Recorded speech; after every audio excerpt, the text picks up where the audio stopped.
And we are live. Caleb, tell me that I'm doing all right with the sound. Are we good? Yeah, we're good. All right, man. Mr. RF in the house. Good to have Yeah. you on, man. We'll see who else shows up. I don't know. I forgot to send the link out sooner. You know, cross all the T's and dot the I's, and then you forget the most important thing, which is the guess. You know? Crazy. I don't know what I was thinking. Maybe I was hungry or something. I just wanted to get to the food. Anyway, it was a beautiful day in the CLE today. The Brownies won. That's 2 in a row, dude. They're on a winning streak. I'm surprised. Yeah. I'm surprised. That's all I gotta say. Yeah, it's crazy. That's cool, bro. We're playing like the bottom dwellers of the NFL, though. You know. Yeah. Oh, I gotta send this out to. Let me see here. I wanted to send this out to one more person because I've been trying to get him on my show for a minute, but work schedule and whatnot. So I'm gonna send this invite out, and then we can start the show. Scoop Man, if he can make it on, we shall see. There you go. All right. So today's topics. Well, we should probably say hi to everyone. Let's do that. You know how we do on the SMT. Got the homie Mike West is in the house. Yeah. We got Brennan. Yeah. We got Kazzy. Yeah. Gonna make me do it every time. You know. Max Tech Studios is in the house. Gene. Appreciate you for stopping by. Hashtag Patreon. Kimon. Good to see you. Todd is here. Vids for fun. Good to have you as well. And Gene breaks the seal. Starts us off with a super chat. Thanks, Gene. Appreciate it. No comment or question. Just donating to be kind and awesome. Thank you. All right. We got Jim is here. Cool hat, Jim. Very nice. Pete is in the house. Be good to have Pete on here too. That'd be cool. Haven't had him in a while. What's up, Pete? All right. We haven't had him on in a minute. Info assistant is here. I gotta get it to Pete too, man. Forgetting everybody. Let's see.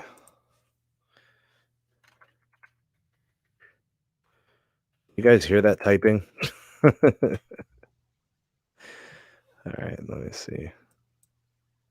Compose. Wait a minute. I don't have his email on here. It's random. All right. Do me a favor, Mr. RF. Could you share the link with Pete? Yeah, I got you. Yeah, yep. in some way, shape, or form, because it's not showing up on my email, Gmail, whatever. We got the homie Scoop in the house. Scoop, what up, man? Yeah, what's going on, everybody? Good to have you, bro. Finally got you on the show. Yeah, no, man. I'm a busy man. I know. The timing's been off. I know you said you wanted to come on and the work schedule, and so it's good to finally have you on, man. We spoke it into existence, as the kids are saying these days. Mm-hmm. Sean Robb is here, the homie MS. We got Chad. What is up, Chad? My brother Keon is here as well. Good to have you. Got Maverick. We got Mr. NR himself. No radio. My brother Alan is here. I think I got Kaz already. The link's coming, hopefully. My brother Lavendi, my Cleveland brethren. Good to see you. George is here. ARG Tech, Red Rum, Brandon. Do I need to send this to anybody else? No, just Pete. I think he's the only one that wasn't, because sometimes I assume that everybody's in that one group, but we have like 7 groups, bro. We need to consolidate down to one.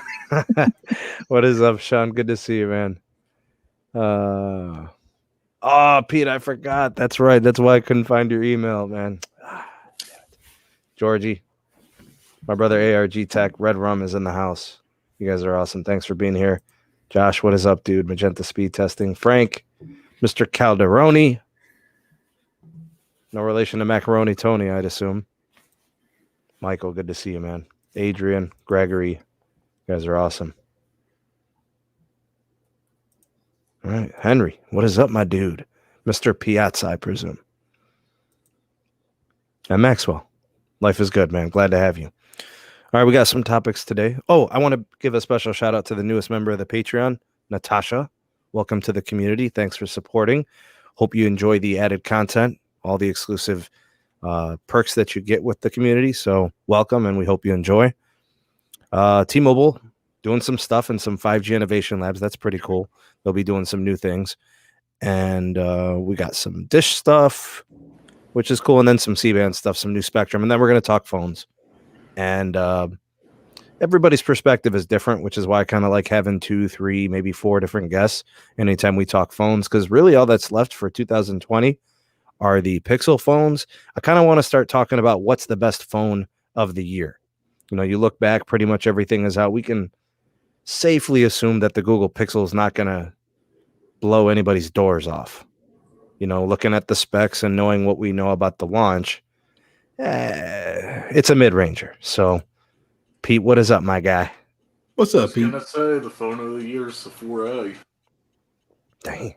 Right off the rip, bro, you going to do it? Hey, mid-rangers sell more than the high end. I'm going That's with like a new MotoX thing. Plus. The last couple of years, it's become that, you know? Yeah, you're going to put your bid in, huh, on the edge. I think Scoop would disagree, my dude. I strongly disagree. He'll give his story. I'm going to actually have him share that whole thing if it's not too traumatizing, bro. No, it's not. I'll be all right. Got the Covini going on, so I know. Yeah. people need a new phone. They're going mid-range. Yeah. What's up, Carlos? What's going on, man? What's up, Carlos? Frozen in time. I Welcome wish back. I was frozen in time, like people getting older. All right, I actually want to start the first story with the T-Mobile 5G lab news. So they're doing this this innovations lab, and they've gone ahead and they've included Dell, VMware, and Microsoft for their 5G innovations lab. Hey, they had NASA in there to begin. Oh yeah, they did have NASA. That's true. I was looking at some of the names. I think that covers most of them. There might have been a couple more too. This is going. You can get the whole story at SDX Central. The author Matt Capko, 5G Open Innovation Lab. It looks like it's going to be in the Bellevue, Washington area, which puts it right smack dab in T-Mobile headquarters. Microsoft. What's that? It's down the road from Microsoft. Yeah, so it makes sense. They're going to be pushing for relationships with innovative startups, entrepreneurs and developers, engineers and businesses for groundbreaking 5G products, drones, vehicles, holographic video, which sounds freaking amazing, AR, VR, cool. I know, wearables, enterprise, IoT, and edge computing. AT&T and Verizon are also involved in similar initiatives. Pretty much what they're going to do is anything that requires super, super low latency, high capacity, and improved connectivity range. So pretty much in every measurable way, 5G is going to be amazing. And pretty much these technologies can't happen without it for the most part. So, what they're going to try to do is create these new 5G ecosystems, network slicing, edge computing, etc. And they're going to lead the way with this 5G Innovation Lab. I think they already do have a couple of relationships with some universities and some programs there. There's some pre-existing stuff with Sprint too, but I'm not sure about all those. So this is pretty cool. And I like reading up on these little things because, we get caught up in the networks and stuff, but we don't think about, the other things that are actually going to make tech sweet, like things like new applications, new use cases. We only think about our handhelds, but there's so much more, like wearables. I know Scoop has shared stuff with me about certain things that have helped to make his life a lot easier in recovering from his injuries and so on. So, go ahead, Pete. OG Pixel. My OG Pixel, when I pre-ordered it, came with a VR headset. Really? So, yeah. Actually, let me go grab my headset. Yeah, I remember that. It came. I remember that promotion. Like gray or whatever. Yeah. Oh yeah, it did have a headset, that big Oculus looking thing, right? Yeah, it was a little smaller. It was actually kind of. It was gray. Covered. It had like a gray. Yup. Yeah, I remember that. Damn, was that with a pre-order? You got it was special? Yeah. Yeah, fancy. Juan, thanks for the super chat, buddy. Appreciate it. No comment or question. Just wanted to donate. Appreciate that. So anyways, we're talking about phone of the year. All right. We've had them all. All that's really left is the iPhone 12 and the associated models and the Google phone, which would be the 4A 5G and the 5. If you want to include those in this list or in this discussion, you can. I don't know, leaks or whatever else. We don't really know until these phones are launched. But let's just say thus far, as of September 27th, smartphone of the year, Carlos. You've tried them all. Where are you at, man? Damn, I'm still with the Moto Edge Plus, bro. Even though like Yes. some people that experience Yes. issues with the second batch, I haven't had no issues with mine at all, and I use it as a daily driver. Man, tells you how often I use the thing now. Can't find it. Looks like Carlos says he's giving it all. Go ahead, Zero Cool RF, man. I'm gonna give 2 points to Carlos there. I'm gonna join him. I do agree with him. The Moto Edge plus one, yeah, is the phone of the year. And the reason why I'm echoing that sentiment is that they're the only company that actually optimized and tuned the 5G radios for that phone. You need a consistent 5G experience. You never have to go to a small cell or to a site say, as my downlink are going to be over a gig. I think Carlos has definitely proven that in his speed testing. But that's the whole thing with 5G. And I want to go back to the T-Mobile piece a little bit. Like with these companies that they're doing this lab work, is 5G is just going to be this whole new ecosystem, right? And I think you kind of hit the nail on the head. We're going to go past the dichotomy of smartwatches and you're going to have 5G in your house, like in your refrigerator or in your stove, whatever. So I think it's really good that T-Mobile is doing this, and I can only hope to see good things coming out of that lab. But as far as the smartphone of the year, I again, my vote is Moto Edge Plus. It's a solid built phone. The specs on it are decent enough to do what most consumers need to do. I don't think it was a high selling phone, but as far as for an average daily driver, it definitely has my vote. Scoop man. I see in the chat Ryan Dolan asking, is wireless ever going to replace Wi-Fi? Probably not. What if private networks really take over? LTE and 5G private networks. Oh yeah, absolutely, like WISPs and stuff. Yep. Mm-hmm. Like specifically built for enterprise and business. Yeah. That's a possibility. I hear a lot about that in 5G. So with wireless, seems like you're not on a locked-in private network.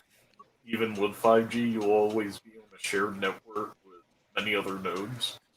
So your internal house system will always have something different. You could use wireless to get your Wi-Fi, but you'll always have a guarded area for your home internet. Right. Yeah. So it's going to be it's always going to be shared with an LTE connection. Scoop, what do you want to put in on this phone, man? This phone of the year, bro. I know it's definitely not the Moto Edge Plus. Definitely not the Moto Edge Plus. Go ahead, tell them why, man. Tell them why. What happened? So I had the terrible green screen of Doom on my Moto Edge Plus. Oh man, I was ugly. Like the whole left side of the display was a beautiful baby puke green. I've seen that after smashing phones. No smashing involved. The phone was only 3 weeks old when it went bad. So turned out to be a pretty large scale problem too. People were Yes, reporting it it did. all over. Yeah. Yep. And then I did a little expository work on that, and it looked to be a trend along the lines of Samsung built panels over 1080p that were variable refresh rate. So what was the Yeah. problem? Was it that batch of displays or that technology that Samsung had deployed? Both. Oh, okay. Batch of displays plus the technology. The drivers weren't able to maintain the variable refresh rates. That's why you've got adaptive now. Adaptive is somewhat helped to quell some of the problems with some of the displays. That's why it was short-lived on the Note as well as it was compared to the other ones. But yeah, their drivers couldn't handle it. You're pushing too many pixels and changing the refresh rate of the screen too fast. Driver says, nope, can't do it. It craps On a out. 1080p though? It's if the panel was able to refresh had over 1080p. So the 1080p panels were fine. That's why you didn't see the same issue with the OnePlus 7T or the 7 Pro. Okay. Because they were variable refresh rate, but they were only 1080p. Yeah. Not as many pixels. But isn't that what the phone, the Moto is a 1080p display, right? It was quad HD. Mhm. Ah, well, I don't So know why I the thought it was OnePlus 8 1080p. Pro- That's so now I'm not as surprised. No, so was Right. the OnePlus 8 Pro. So Right. was the Note 20 Ultra. There's the S20 Plus and S20 Ultra were having the same issue. So that was the issue. The fact that the variable refresh rate was fine. I mean, it's fine, but when you start to get above and into quad HD range where you're pushing too many pixels, the Well, the drivers can't S20 handle it. They freak out. S20 is quad HD, but it wasn't quad HD variable refresh, Correct. right? It was only on the 1080p setting, right? Correct. But the Yep. Plus had the issue, and the Ultra Wow. had the Yeah. issue because they could pump up to 1440. But the thing is, I never had that issue on my S20 Ultra, never. And I have it Lucky. at 120 the whole time. Oh, Bro, he's all saying these you were one of the I'm lucky ones. I'm telling you, bro, all these problems that all you guys experience, I don't experience it. Just like people told me, oh yeah, when minis and BMWs, you're gonna have all these issues, bro. I never experienced that one. I don't know why everybody else does it. I beat the crap Lucky you, out of those. my whips and You're, everything. you're lucky. I never Because experienced them. sometimes they're minor and they stay minor. I never notice them. I didn't notice the Edge Plus until probably the second day that I come back and think about it. I didn't notice it because I was in a lot of Yeah. pitch black situations. I was in a lot of gray screens, a lot of gray backgrounds. Couldn't Hmm. tell Yeah. until you went to a black screen. You're like, whoa. Okay, Then you start to see the color shifting, the fading and segments more of and the more and display more. stuff. Yeah. Okay. So what? And it's may getting be, worse, it right? may be It got minor worse on yours, with time? Carlos, and it never got beyond the edge. You never saw it. Bro, Huh. I use the phone daily, bro, and I don't have any issues. Yeah, None. that's And same here. I left everything the stock settings, so I go to the 90 hertz on everything. I left it all alone, and I use it daily, bro, like daily. Oh, I it's not even recorded with it. 120, it's 90 hertz. Yeah. Yeah, Yeah, it's only 90 hertz. That's not even I that haven't seen those demanding. issues either. Nope. Right. bro. Honestly, not bro. demanding. Honestly, with that refresh rate bullshit, I know you guys love it, bro, but to me, I don't give a. I don't need when I scroll through my menus. I don't need it to be hyper smooth, bro. Like to me, that doesn't matter. As long as it works. I actually it think looks clean. I think Carlos is right about something. I think the higher touch sensitivity is more valuable than the variable refresh rate is. Oh, 100%. Yeah. So maybe that's why I think in the case of like the iPhone, which is Carlos's preferred, that's probably why he prioritizes that or feels that that's a more beneficial feature, because I do feel like the iPhone sensitivity on their displays is better than most Androids, if not all of them that I've used. So I do like a responsive touch on my phone. That's But what- my that's all phone, 'cause- phone of the year is the 4A. Yeah. oh, okay, yeah. Go ahead, Because- Pete. Because Go ahead, not only Pete. the overall performance, but the value per dollar you're getting out of that device. That's exactly what I believe. You get a decent camera, you get a good camera app, you get the stock Android experience if you're into that. No bloatware if you're into that. Yeah. It's not the best at everything, but it's got everything good. Yep. Or good enough. Correct. I had it- For the 90 hertz display, if there's a fix to actually get it to 120, all you have to do is just have really fast fingers. That's why we pay you the big bucks, Mr. Cool RF. That's why he's an RF engineer. He's dexterous. My phone of the year is it's the S20 Plus, man. Better than the S20. Better than the Ultra, based on a lot of what I've been hearing and seeing from people I trust in terms of their opinion and usage. I love my S20 Plus, man. A beautiful, amazing display. Such a responsive and powerful phone. I love the capabilities on the cellular modem, right? It's a flagship. The camera's phenomenal. The network performance is tremendous.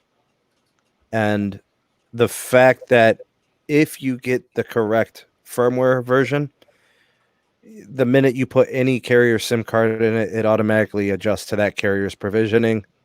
I love it. I mean, I can only count on Samsung this year for 2020 to actually make a fully compatible device for all networks.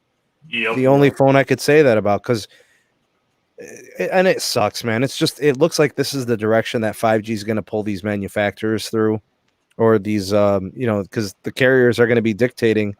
Like Verizon's like, look, we need a special model. We need millimeter wave antennas in there, and they're going to bump the price of the phone $50 to $100. Look what they did with the S20 Verizon model. It came out 2 or 3 months after the rest of the companies, and instead of it being $1,000, it was $1,099. So you paid $100 premium to get millimeter wave. But if you bought the S20 Plus, it was all included. So you were covered on all aspects of cellular with the modem. It's a big, beautiful display. The software was really good. I mean, I personally like stock Android better. If I could have a Google Play Edition Samsung S20 Plus, Oh man, I'd pay $1,500 for it instead of $1,100. Yeah. Seriously, I would. Absolutely. And The eSIM is not enabled on it though yet, right? No, and No. that's the downfall, because I would put a Verizon SIM and I would put an AT&T SIM in there. I would AT&T the eSIM, and I would physical the Verizon SIM, and that would be perfect. And I wish it was what is it, the dual standby, dual eSIM, dual standby. I love that concept too. Yeah. Because really the move is Google Fi, but it's one network now, so it's not like you're really getting both. I mean, it's one with roaming on another. all right. I think the ultimate carrier is, AT&T and Verizon for the time being, until you get that capacity out of 2.5 from T-Mobile. It's a wait and see. So, yeah, man, the S20 Plus has been awesome. Shout out to Carlos, who helped me get that phone, man. It's been a dream since I've had it. Creating content on it's been awesome. It's powerful, bro. The battery life is decent. If I put on battery save mode, I can get it through a day. Standard battery mode, though, probably 6 p.m. Hey Pete, one thing I'm sending that phone out to you this week, okay, Pete? So be on the lookout for in your mailbox. Whoa, you giving out phones left and right? What's up, Technoid? You're gonna have to give Oh, me now a you heads remember up. I'm here. You're gonna have to give me a heads up on the shipping so I can have somebody on receiving. Well, it's gonna come through USPS, so Heatles. just like last time. Last time you Technoid. sent through FedEx. Oh no, I did, huh? Yeah, the last Yep. time, 'cause it was a rush. It was a rush. All right, that's so right. Caleb went with the Moto Edge Plus. So did Carlos. Scoop and Pete went with the Pixel 4a. I went with the Samsung S20 Plus. Phone of the year. Go ahead, man. You're the tiebreaker, I guess. Man, Yeah. boy, way to put me on the spot like that. Damn. Because I kind of know what you're going to pick. I feel I might know. Let's see if I'm wrong here. Go Well, ahead. according to my Indian heritage, using Bangalore dash curry flavor. No, I'm just playing. Opo? No. We're going America. I will say it's an Android. It's not an iPhone. Not iPhone. So I hope you were right about that. Mm-hmm. So yeah, I listened to you guys. So 2 motos. You said Scoop and Pete picked. What did you The guys pick? 4A. The The Pixel 4A. I used the 4A, by the way, Los. I just shipped it out. It'll be going to you hopefully soon. And you picked Awesome. the S20 Plus. Those are some good choices, I gotta say. I'd say the S20 Plus is flagship of the year. I would say that, yeah. But I think, you know what? Okay. I know exactly what phone I'm about to say. Sam, this might be what you were about to say, but everybody's going to laugh at me. Everybody's going to say, what are you talking about? And Scoop's going to give me the eyebrow. But I'm going to go with the OnePlus 8 Pro. OnePlus 8 Pro. You went against the grain, dude. OnePlus Hey, 8 Pro. I didn't say that. And let me explain why I picked the OnePlus 8 Pro. Because this is really the true flagship that OnePlus delivered. Now, I personally have never had the chance to use a OnePlus device up until the 8 Pro. So I was lucky enough to use the 8 Pro for a week. I didn't make a video because I just didn't really want to record myself. That Pixel 4a took a lot out of me. So I'm like, I'm not doing that again. That was a big time review. Yeah. Oh yeah. But the 8 Pro, for me, deliver not only the closest to stock Android with a little bit of Oxygen OS combination in there, but I was really impressed with OnePlus's technology with the warp charging, that it's not even USB-C to USB-C, it's USB-A to USB-C. So it kind of made me not even miss Type-C to Type-C. It had fast charging speeds on the wireless charger using the warp charging for wireless charging. That was 30 watts of fast wireless charging. That's incredible.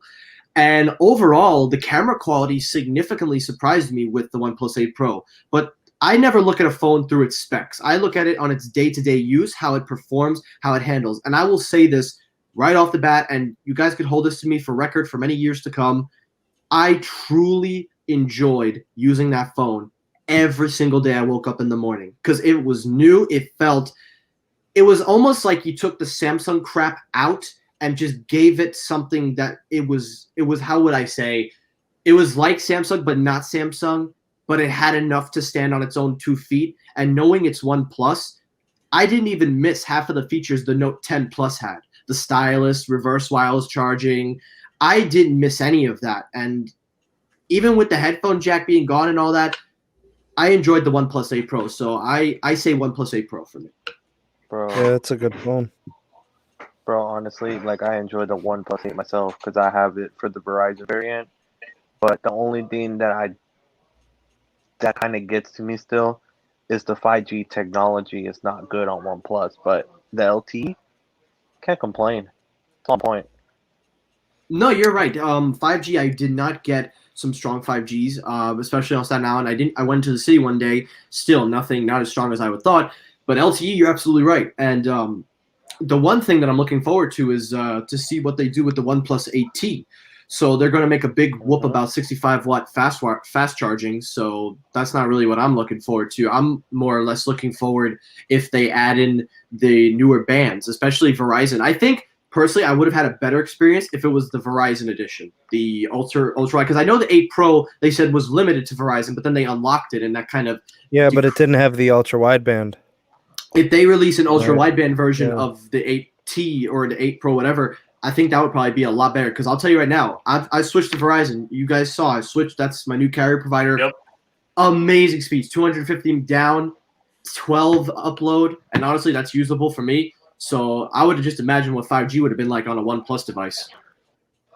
The thing I'll say about the OnePlus device, if you're gonna go with a Pro and add millimeter wave, that's taking it up to $1,000. So that's like against what OnePlus does, kind of, which is why I think Verizon and OnePlus settled on just the regular OnePlus 8, because even they were selling it for $799 as opposed to $699 from T-Mobile, or if you're going unlocked from Amazon or OnePlus. But you know what though? I think I would pay the extra few dollars. I think I would pay that extra few dollars, knowing the quality of what you get. So you're cool paying $1,000 for the OnePlus 8 Pro? Honestly, yes, because I think for me it will last longer, the experience, because you see OnePlus and software device and updates. But most of all, if that elevates the performance to a better level, then I think I could get on board with that, because you're paying for the performance, you're paying for it. And to me, I think that would outperform the Note 10 or the Note 20 Ultra, maybe even the S20 Plus on a flagship scale. What about the Fold 2? Will that outperform the Fold 2? Let me get this. I'm gonna get this this super chat off the screen here. Juan, thank you for the super chat. Appreciate it. He said, "You are the master of truth and reliability. Love your show. Blessings to you and the family." Thank you for that. I'm definitely not the master of truth. I try to be a voice, just a voice, one of the many voices of truth out there. I just try to call a spade, man. I just stick to that, so appreciate it. Thanks for the kind words. Carlos, you sticking your head over there? Bro, I got two of the full twos now. I might have to tricking if you got it on the other one, and pass it around. Pass it around over here. I'll take a look at it. Can we do a most overrated phone of the year? You guys want to test it out? Because I got an extra one. I'll test it out. I would love to test the fold. Send it out to Technoid. I'll start sending it out. Hashtag free Harambe. Test it too, right? I know Pete wants to test it, bro. You're down to test it too, Pete? Because I'll send it your way too, bro. I'm down to test whatever. Okay, all right, then we gotta send it to Pete. Hey, I'm gonna make because Pete has been MIA for a little bit. The first round on it, I'm gonna send it to Pete, bro. Because he's been MIA out of the game. I've been out of the picture for like 2 weeks minimum. 2 weeks, bro. Come on, bro. Do we need to put you in the Peruvian necktie now? Hey, I did an operation 2 weeks ago, so how are your eyes, Pete? Left eye is usable now. Thank God. Hey, I want to thank a couple of super chat donations via PayPal. Thank you to Michael for your super chat. Thanks, man. And also thank you to Henry. Appreciate your super chat as well. Very generous and very large super chat. Thank you. That's going to have to make me reach into the old sock drawer for Yasmin's piggy bank. That one's going to hurt. I guess I missed the amount of the super chat. What was it at? These are actually, they're coming from PayPal. So that one, yeah, I get, notification. Talk about it. We don't want Google to find out. So yeah, thank you for that, guys. Scoop, most disappointing phone of the year, or maybe the most overrated phone? I don't know how you want to phrase it. Maybe you can pick one of those. I'll go overrated. S20 Ultra. Okay.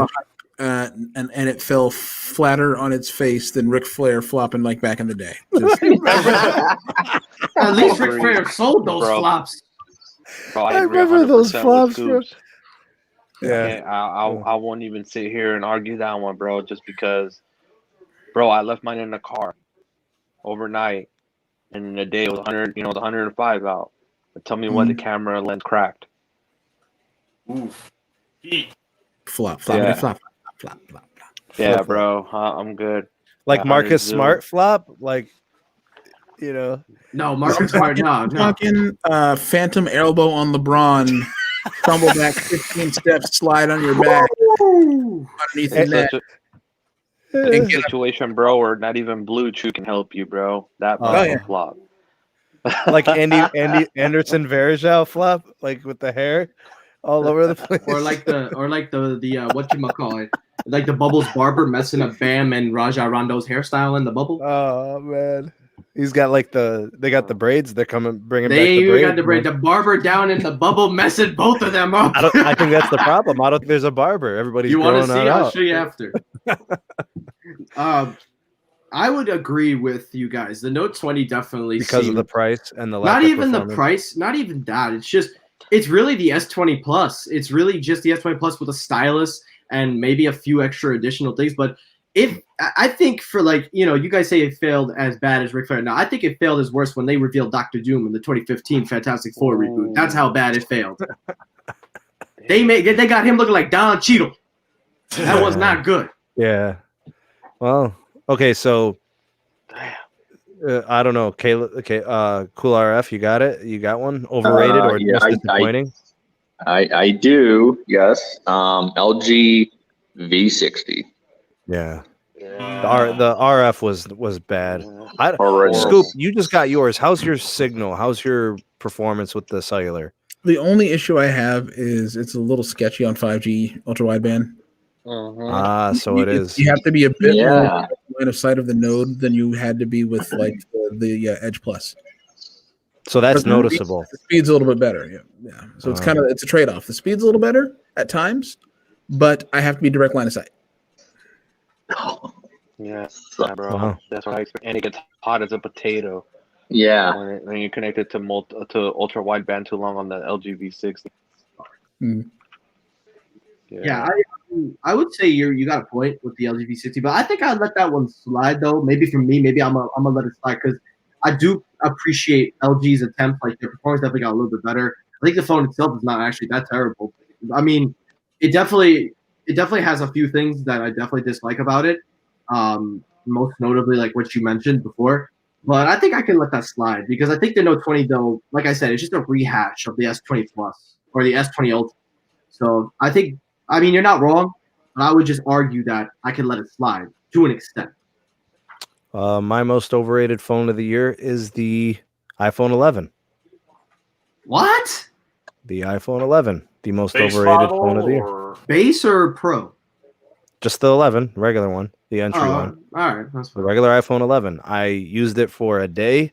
I couldn't wait to put it back in the box. It brushed up against one surface and scratched. Yep, I I was heard done. about that. I mean, I have put my phones through, hell and high water, and they never scratched like that. So I put it back in the box, and I was done. And you need a screen protector with iPhone 11 and the Pixel A line. These phones are not durable. They cut every possible corner they can. Protect those suckers. Get really good cases with a raised lip. Get a screen protector.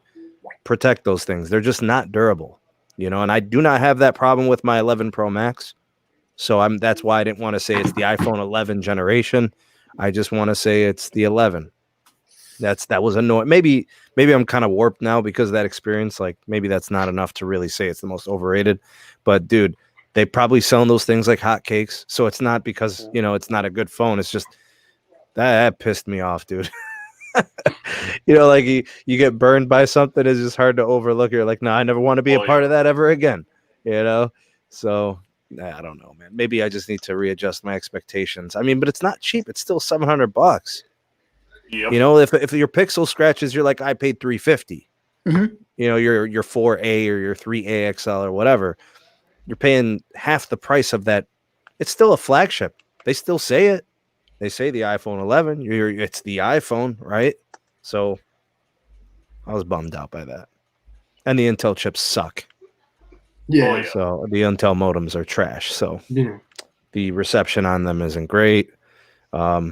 My brother-in-law just got three, buy two, get one free or something out of T-Mobile, whatever they're doing. So he's got buy two, get one free. That's what it is. So he basically switched two lines to T-Mobile and then got the third line for free. And then they gave him 3 iPhone 11s for free. Yep. So he took advantage, which is a phenomenal. That's a good deal, honestly. We're If you talking get a about free iPhone, $2,100 in phones, man. Like you can't beat that plus the free line. It's a lot of value. would you believe? Honestly, can I ask all 5 of Especially you if a it question? works in the market. Can I just ask all 5 of you a question? Mm-hmm. Do any of you, when you get your phone out of the box, for Androids mostly, because iPhones, they don't do this, but do you take off the screen protector that comes pre-installed on your phone, or you just leave that on? I don't take it off till I have to. Wait, they come Yeah. pre-installed? The Samsung and OnePluses do, yeah. I take mine off. Depends on how fast I nick up the Samsung one if I have a Samsung phone. Because Right, it starts looking terrible. I will nick that bad boy up in like 2 days. I'm like, you know what? Just No, because I still have mine on. I'm about to take it off in a few weeks because there's already some deep scratches now. So I'll probably just get like liquid glass or liquid screen protector or something like that.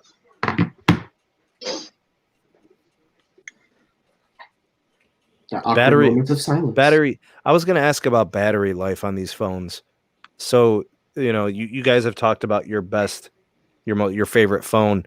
Does battery life play into how you value a phone or how you view it in terms of its performance? Because I'm kind of frustrated. I own multiple devices and I use them all, and I still find myself having to charge a couple of them a second time during the day. So I'm like a power user, I guess. I mean, they're just connected to things all day. They're always connected. So my Note 10 Plus 5G, I hated the battery life from day one. For a large phone, disappointing. It's like 4,300 milliamp hour battery. I really wanted it, 5,000 or something. Scoop, you got the LG. How's the battery life? pretty good. Yeah, And 5,000 I'm milliamps. a power guy too. Like I often joke about this. If there's a phone with a battery in it, I can kill it. Death. Fucking- Before lunch or after lunch, you got to charge. Like right after lunch. Like if there's a battery, I'm constant email, constant phone calls on my device. So especially when I'm at work. But overall, if I can get it serviceable through the day, and I know I can get it on a charger as I'm working, I'm good. Because there's times I don't need it. How do you think of? How do you look at fast charging? Proprietary? Do you like power delivery? You know, the standard 18 watts. Do you need something better, like 25, 35, 45 watt? Any of that come into play? No. Like I mean, perfect example. I got freaking, was it 60 watts, 65 watts on the Black Shark? Never used it. How many watts? 65. Never used it. Dude, you see the size of the brick on the thing? What? Look at this. Hang on. I'm pulling a 65 scoop watts, look. bro. Isn't that like for laptops? Look. Scoop, I'm pulling your face tonight. Look at this. Oh my god. That Nice. is huge. Nice, man. Is Is that a USB-C or USB-A? Is that a foreign charger or what is Yes. it? Wow, dude. Wow. I have an adapter anyway. Yeah, sure. Oh, Yeah, alright. I have no need for it. Zero need. I don't need it. I don't Wow. need it. Hey, But 65. That's awesome, dude. yeah, I just So cool. what I need as I go, man. It's I don't need. I mean, the most. I'm very much I'm a 30-minute guy. If you give me something that's going to give me something decent amount in 30 minutes, I don't care. 50%. Yeah, I get roughly that on the Pixel charger, but I'll be the, Pixel has low I'll battery. I'll censor myself. It's the poop, shower, and shave thing, you know. Throw on the charger real quick, go do what I gotta do. Like if I'm home from work on a Friday, it's like 6 o'clock when I get home. Throw it on there for 35, 40 minutes. I'm out the door heading out to see people or whatever. I'm good. Yeah. Nice. Nimmer is saying the LG V60 best battery. Yeah, Nimmer likes it. He likes the battery life. Honestly, I actually go pick the 4A for the best battery because you gave me the 4A to try, and I've been using it this whole time with Verizon and T-Mobile, and now that I shipped it out, I'm done. But after I watched my experience, I gotta say, for $350, that phone should not perform as well as it did. I honestly feel like that mid-range, for a mid-range, it acted very good. That's why we called it Phone of the Year. That's Yeah, exactly it deserves it. It really deserves the title. I'll give it. Kicks its coverage on so many levels. Dude, I mean, it's a combination of two things, right? Mid-range chipset that is not starving and thirsty for battery, and then the size is good enough. You know, if they would have squeezed, 3,700 milliamp hours into it, it's the champ. It's the people's champ. You're like, I can only recommend this mid-ranger. There's hands down, there's nobody else. Because right now, actually, if you're thinking about a mid-range, if updates are not critical to you, then Moto makes the Motorola One 5G with a 765 chip with a larger battery than the Pixel. And if photography is not primary and it's only secondary in your life, then that further emphasizes the Motorola One 5G as a better option because you're going to pay $499, but you're going to get 5G, right? So the 4A with a 730, you could kind of like weigh those two things, right? Like, is the $150 worth it, to get 5G? But, that's another discussion, how to future-proof a phone. But, I mean, yeah, they do an LTE-only version of that Motorola One 5G. It comes in at like $299, $349, right around that.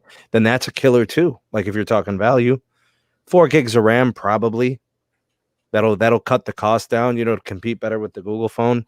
I don't know. I maybe Pete's onto something.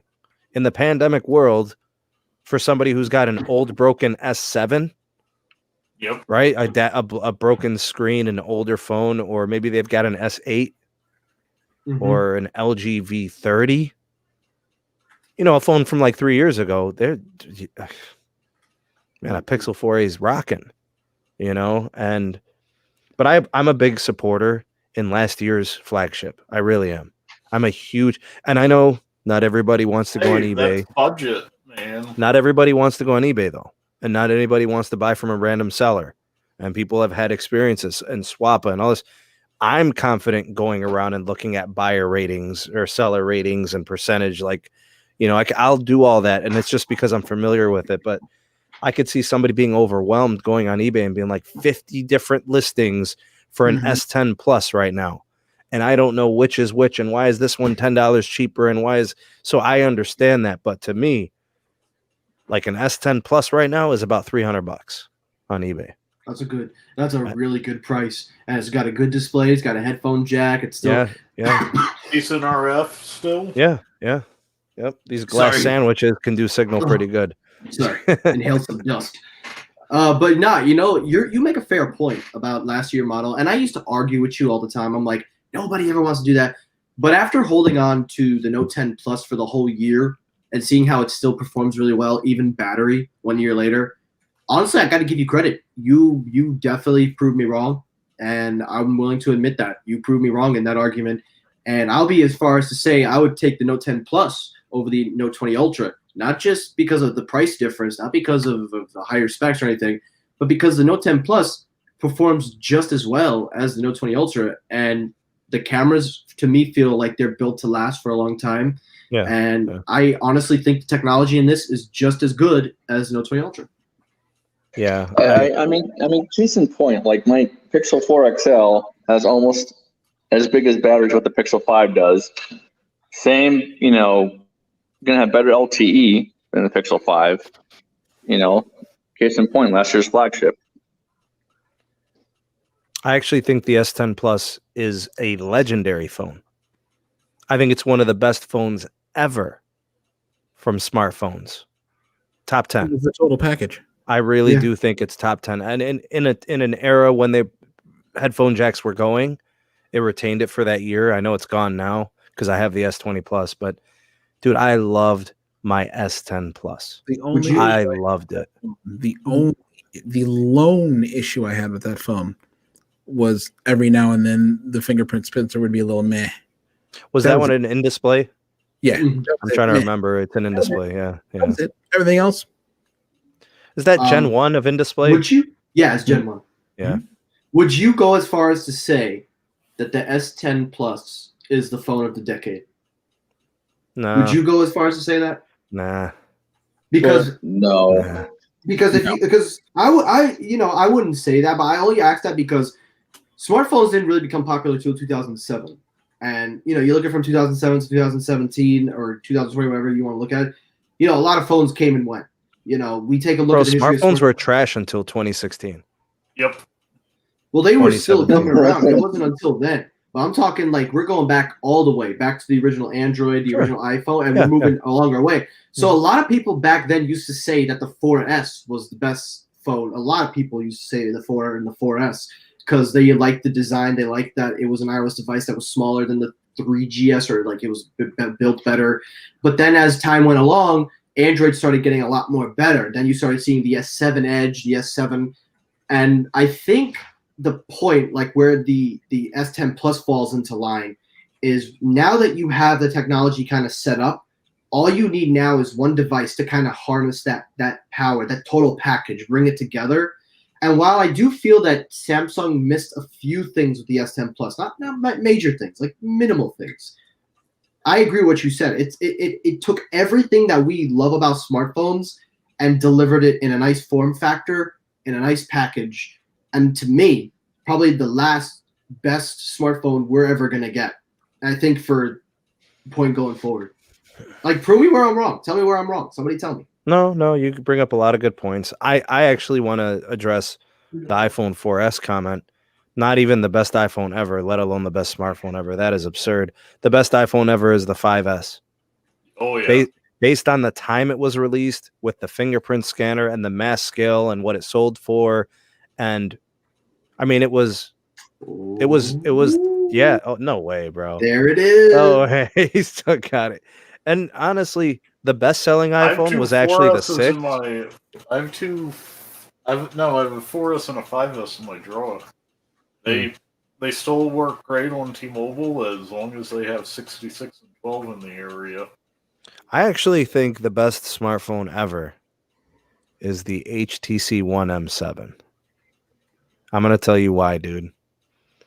In 2000, did it come out in the fall of 14 or 15? I had one. What year was that, Scoop? I think it was 14. Okay, that thing came with these headphones, bruh, that were out of this world. Like you would pay $200 for those headphones. They were studio grade. They had And they were highs, they had buds. lows. Huh? They were buds. Yes, they were buds. Buds. And how about the drivers in the phone? How about Oh, the yeah. speakers? Bro, they used to jam. I used to do aquarium maintenance, bro, and I used to turn on my music and it would blare out, bro. It was fantastic. And the metal build and the iPhone 6 copied the design and the software was good. The display was pretty. Bro, the HTC One M7 Google Play Edition is the best Android smartphone, probably the best smartphone ever. Well, And it was a 6 series chipset. you said it in the name. It was a third-party Google Play edition. Yeah, but I would have took the branded one from Verizon just the same. Like the hardware was the same. It was just no bloatware if you would have got the Google Play. Hey, on some OEM phones, those bloatwares actually run in the background, so they slightly diminish your performance over time. They're Yeah, that's constantly true. looking for Can- updates. Go ahead. Can I actually I don't disagree, but I don't think that would be my phone, the best phone of all time. And it's opinion based, so obviously nobody's right. But I'm gonna go with, and if you had to straight up ask me any phone in the world that came out anywhere, the OnePlus 6T. And let me tell you why. good phone. Let me tell you why the OnePlus 6T and why people forget. I didn't forget. When that phone came out, it was like what, $599, $550 compared to what was on the market at the time. And that phone set off a huge trend. The trend that we're in now, where mid-ranges have become now like the go-to. That phone was considered a flagship killer when it came out. The 1440p display, the ultra-wide-angle lens, and all that notch, the punch. But the significant value that phone had on the culture of Android going forward from when it came out to now. Just think about it. Before OnePlus came to America, we were in this trend where phones were going high up, reaching to that 1,000 peak, and it was there. Now that OnePlus enters the market, even though people didn't buy as much as we had hoped, the impact of it on the market, the impact of it on the culture, the impact on that phone as a whole to where we are now still has ripple effects. The prices for mid-ranges, the quality of mid-ranges, the amount of value you're given with mid-ranges. So I think, in my opinion, the OnePlus 6T is probably the best phone ever made. Oh, okay, thank you for clearing that up. 1080p, thank you, I'm sorry. But yeah, I think that phone is the best phone ever because of the impact that it had to this point. It's not even that, bro. It had, if you got the carrier branded one, or the non-McLaren one, I'm sorry, it was 8 gigs of RAM. If you got the McLaren, it was 12 gigs of RAM. That's crazy. That was crazy for back then. That's nuts. Oh, I gotta agree with Tim on this one. Nexus 6, top 5. bro. Top 5 dead or alive. Ooh, I loved Yeah. my Yeah, Nexus bro. 6. Hey, if Dude, I loved it. you remember Jerry Rig when he broke the Nexus 6P? Yeah. If he never did that, that phone goes down as one of the best phones ever. Period. End of discussion. He I broke had- it and it ruined everything. I had the pearl white Joy to the 4 edition. That's how the pearl white, 128 gig, the unicorn. buddy. I mean, every phone that year was plagued by the 810 chip. Like the heat, bro. The heat. That thing just cooked. I had the 808 in the Moto Pure Edition. Okay, so the Moto X Pure Edition, and I love that phone. The display, the performance was phenomenal, but it cooked. It was an 808. They just ran, bro. That was a bad era for Qualcomm chips, bro. Man, BlackBerry Priv. That was one of my favorite phone designs. I could see that.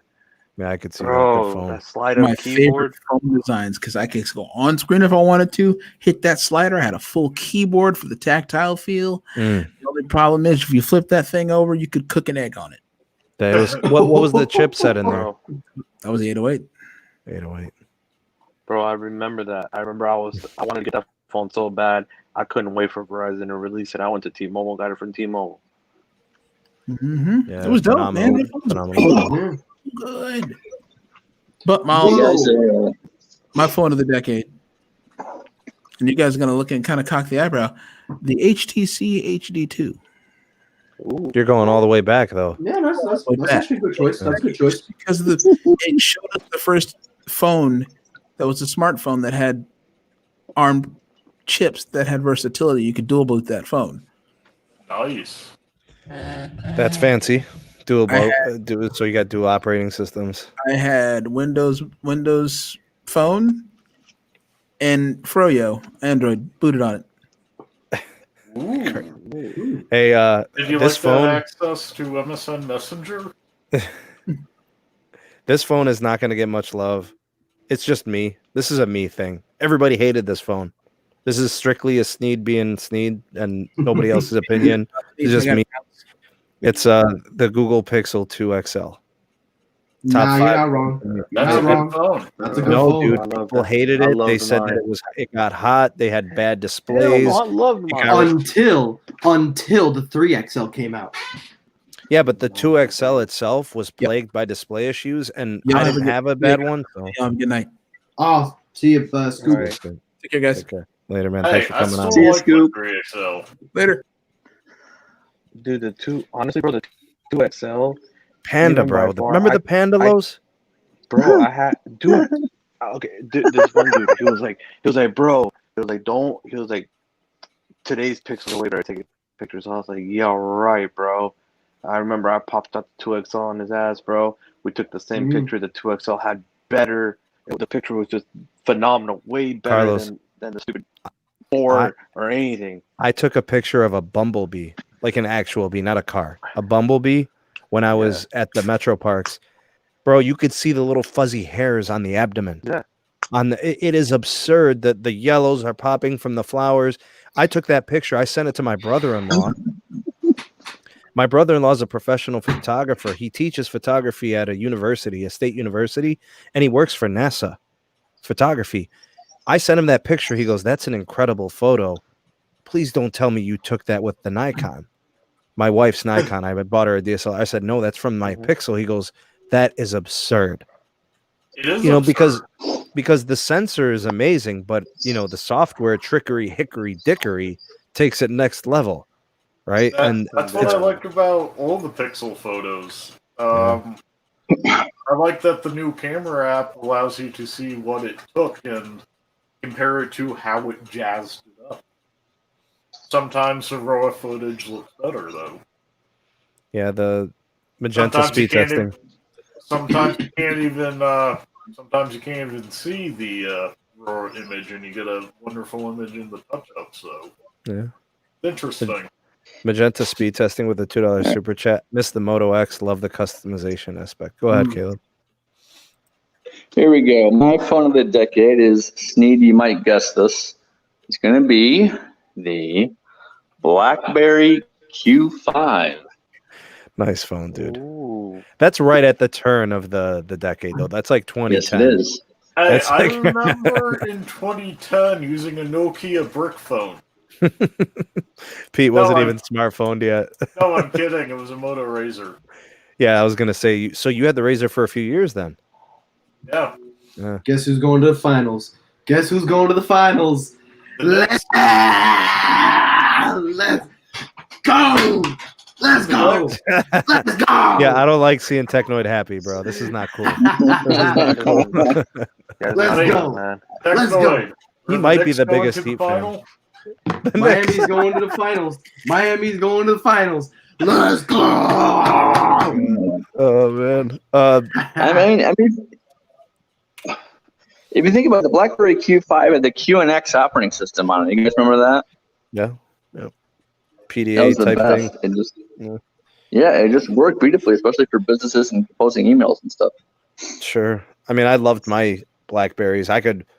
Any of my Blackberries make it into the top 10 phones of all time. They were just phenomenal. They were bricks. They were durable. The functionality, the software is always really good. I loved BlackBerry Messenger. BlackBerry experience Really? was really nice, dude.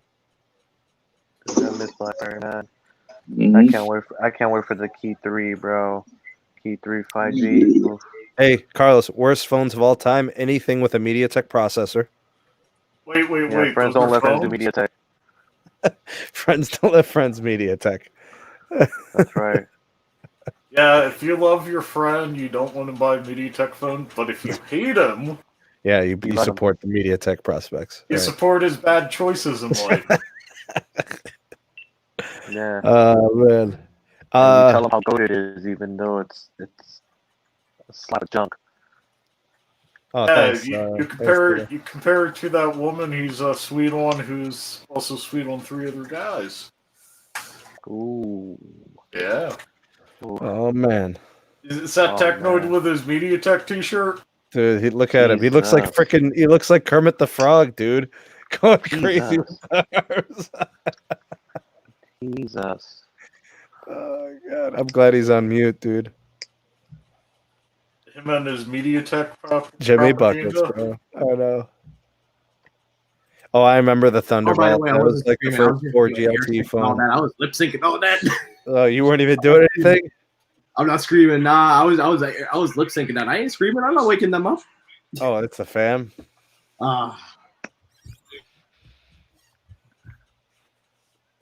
So what are we using for mics? What are we using for mics right now, gentlemen? What are we using?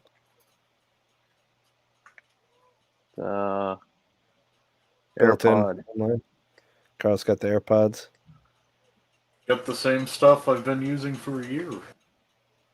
Caleb, what are you using?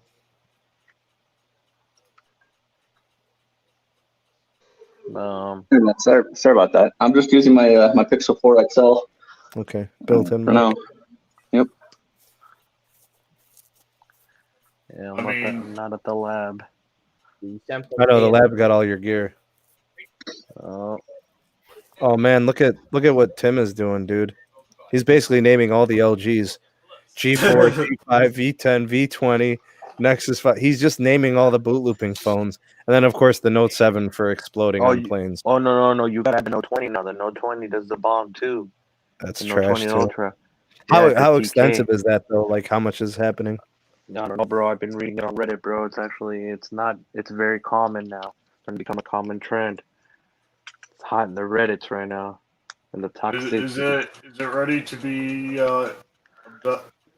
adopted by Fire Mobile?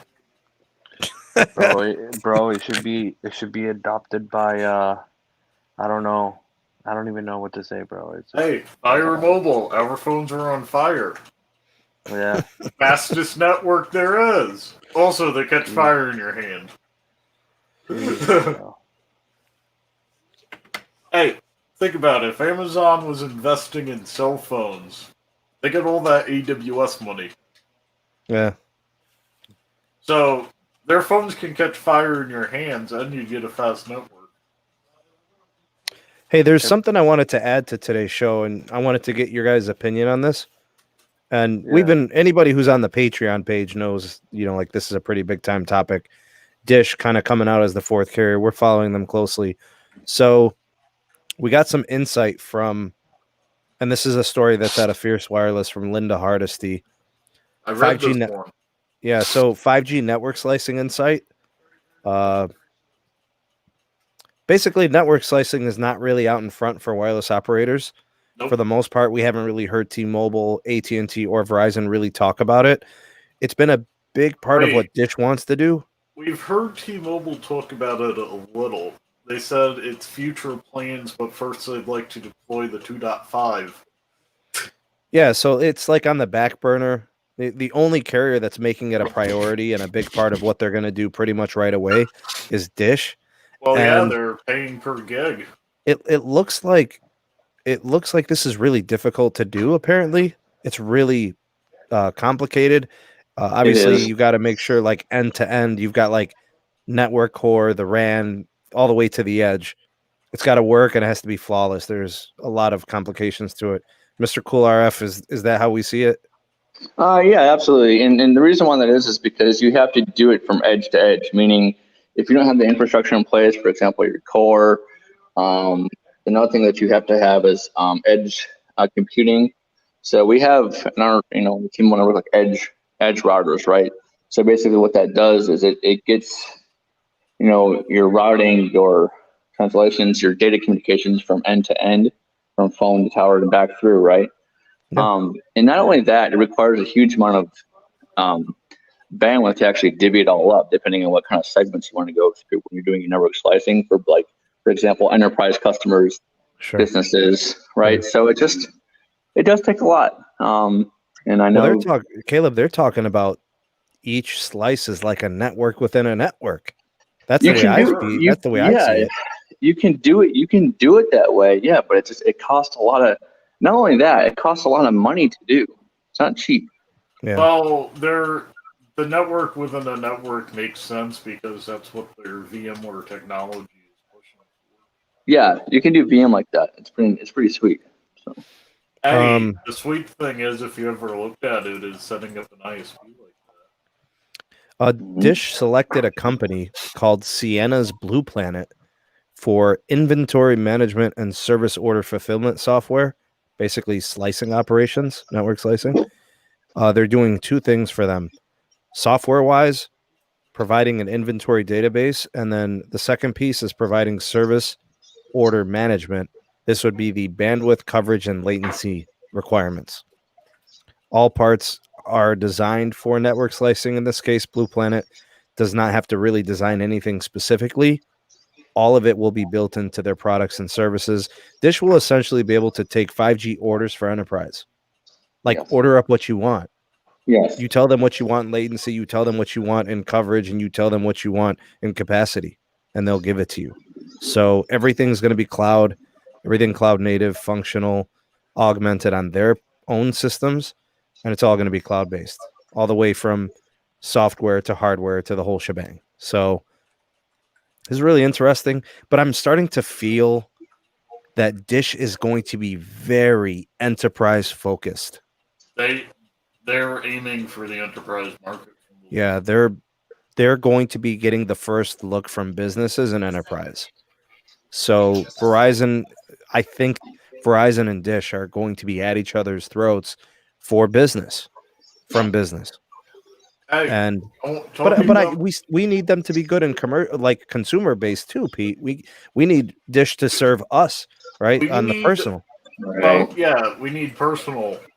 But I must say the T-Mobile for business thing with the Microsoft 365 on us.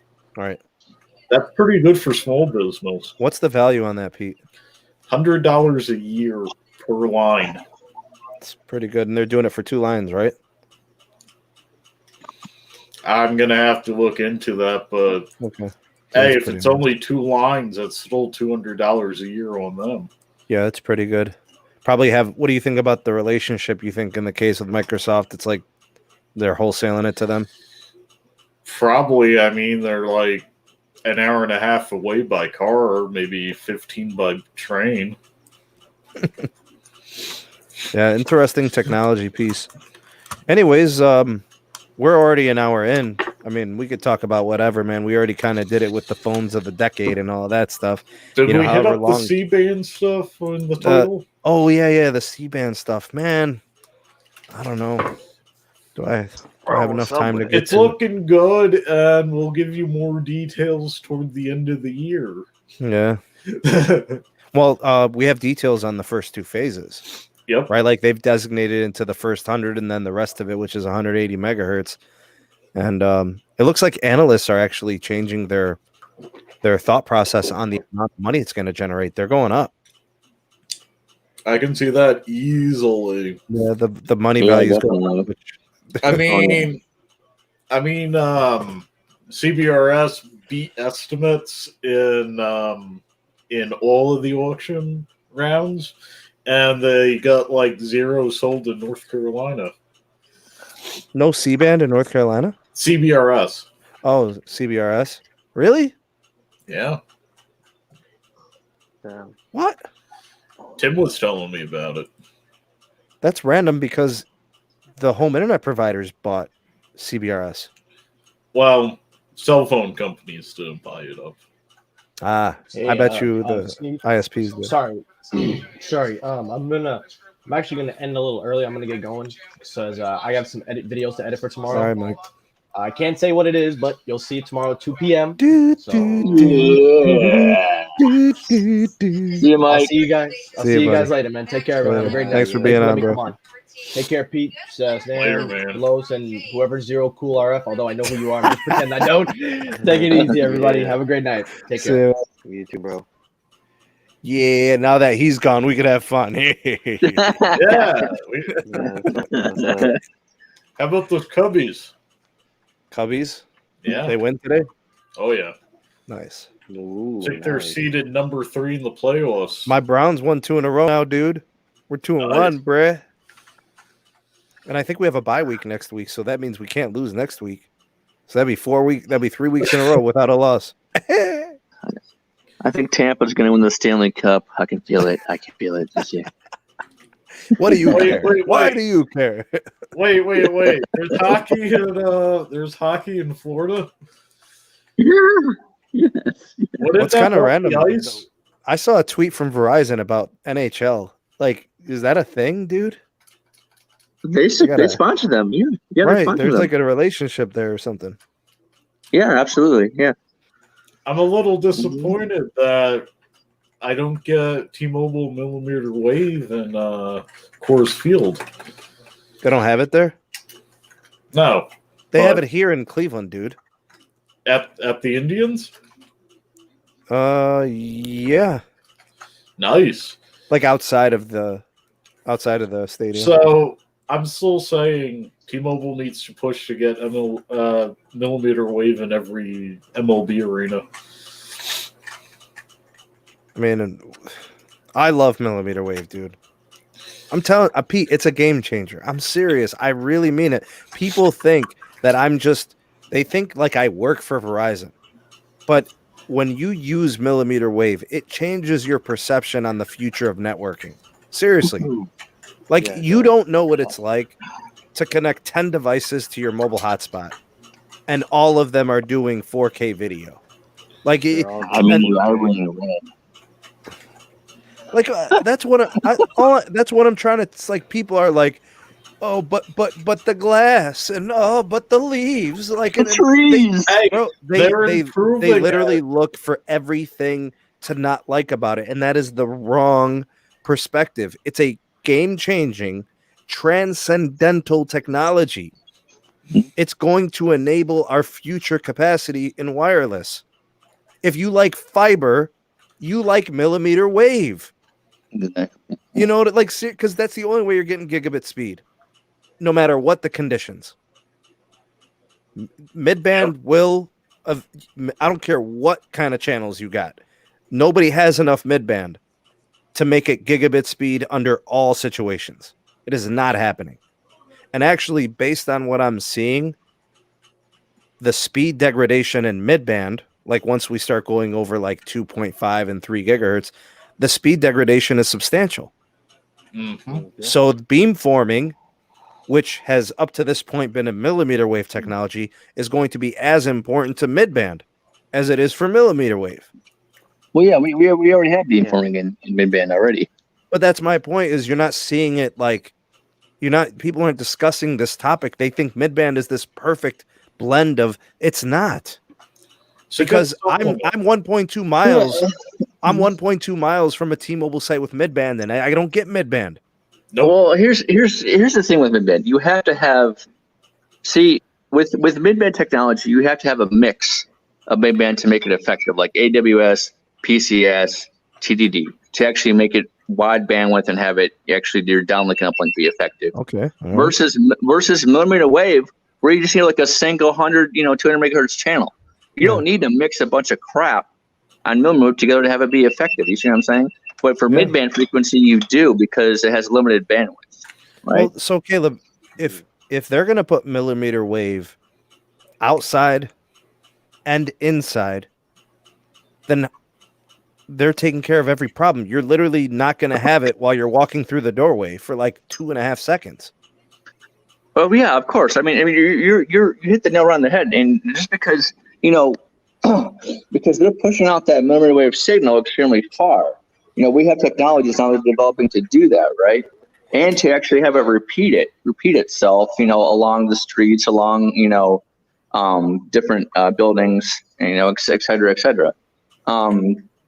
It's just, this is all about who, we always, we say in the RF world, spectrum is the lifeblood of a carrier. Oh, yeah. It's so true. It is so true.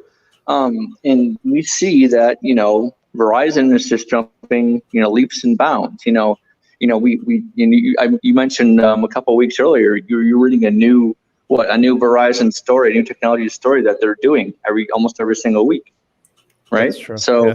that just proves it, and it's just mid-band is great to have. And here's the thing. Here's the thing I want to kind of emphasize is that when 6G takes off, your mid-band is going to be like how your low band is today. Yep. Make sense? Yeah. And that's exactly how it's going to be. There's nothing wrong with it. Now, imagine like, 5 or 10 years from now, imagine getting, how we get, so many megabytes on a mid-band signal outdoors, right? Well, in that amount of time, you're going to get that same speed, 300 MIPS, 500 to 600 megabytes inside your house versus the normal, 80 to 100 that we're getting with low band. You see what I'm saying? So I just feel what Verizon is doing, and all the carriers are going to eventually do this. That's what I think people don't understand. All right. Retail employees at T-Mobile don't understand this because this is who, like, I'm directly kind of speaking about because they discuss these things on Twitter, and they don't understand. Pete understands. You understand. Carlos understands. I understand. We know the channel bandwidth potential. We understand that aspect of networking. Oh yeah. 5 megahertz channels of band 71 is not helping anybody Good enough outside for of a rural phone America. call. What's Good that? enough for a phone call. But that's my point, is that has an application, right? Yeah. When we're talking about the future of networking, Pete, because I always speak to that, I say millimeter wave is the future. There's a reason why T-Mobile has 1,000 megahertz of it. Oh yeah. You get what I'm saying? Like, Is that including what they bought from Sprint? Sprint had a little bit, but not much. Sprint Like, had very barely, Yeah. very, very, very little. Like enough to any. test. Like they Right. they didn't really have Right. enough to deploy. Yeah. So I just think what they don't understand is they think because, and this is the problem, Neville Ray will tweet something and now they cling on to that like it's their brand new puppy, right? And they can do no wrong. But what they have to understand is Neville's not going to tell you what you need to know. He's going to tell you what he wants you to think. Well, we've been through this. And Neville Twitter is the engineering hype train for T-Mobile. Yeah. But my intention whenever I discuss the future of technology, I can't consider T-Mobile's lack of tower density. Like if Neville doesn't like small They cells, need to step that stuff up. But Pete, here's what I'm saying. So Neville says, "Oh, we're not doing small cells moving forward. It's a bad thing. It's bad for you. It's bad for your network plan. It's not bad for Verizon. Verizon's winning everything right now in root metrics. AT&T has completely changed their national scores in these tests through upgrading tower sites, even with small cells. So they think that this is the only way, the old man from the South I told you about, more than one way to skin a cat. The reason why Neville has to explore this whole macro site thing only is because of the lack of tower density. It's going to be very expensive for them to do so much at once. I know that. Oh yeah. They've got a lot of things they have to do. In fact, I don't envy him. Oh no, he is one of the hardest jobs there is at the moment. Bro, everything falls in place for Verizon because their tower grid's absurd. Pete, they got a tower every mile and a half over here. Dang. So when they upgrade their spectrum assets, it's over. Like they just start slapping up those CBRS and C-band antennas. It's just through. Right. So, and they don't get it. You know, like they don't understand that, so they think millimeter wave's a problem and it's not good, and you can't. Bro, are you crazy? Are you crazy? I mean, Like I want to pin these tweets from these people and just throw it back at them 2, 3, 5 years from now, because you know there is going to come a time where somebody's going to be connected on a mid-band only tower site, and it's going to bottom out. Oh yeah. It's going to happen, and a millimeter wave will not, because the channels are damn wide. I've been seeing it. Tito? I tested in 41, bro. Oh, what up, Tito? I tested in 41 bro? already, bro. And one, you have to force it. So that's the number one thing, because it prioritizes 71 over 41. And then number two, bro, it's already congested. How is it congested? 60 megahertz of spectrum already. Something's wrong there. It's not. There's something different. There's something else going on. No way it's congested, bro. Bro, it's congested, bro. I'm telling you, I tested this thing. It's congested already, bro. It's the reason why Carlos is like, Carlos, you're halfway right. It's not, well, here, let me explain why. It's because you don't have, it's congestion. It's the problems are congestion and also bad or incomplete RF configuration. They don't have the PCS from Sprint needed to alleviate that congestion. You know, we have about 30 megahertz they can turn up there, right? But Caleb, I've used Sprint's 5G, and I've never had those issues. Never.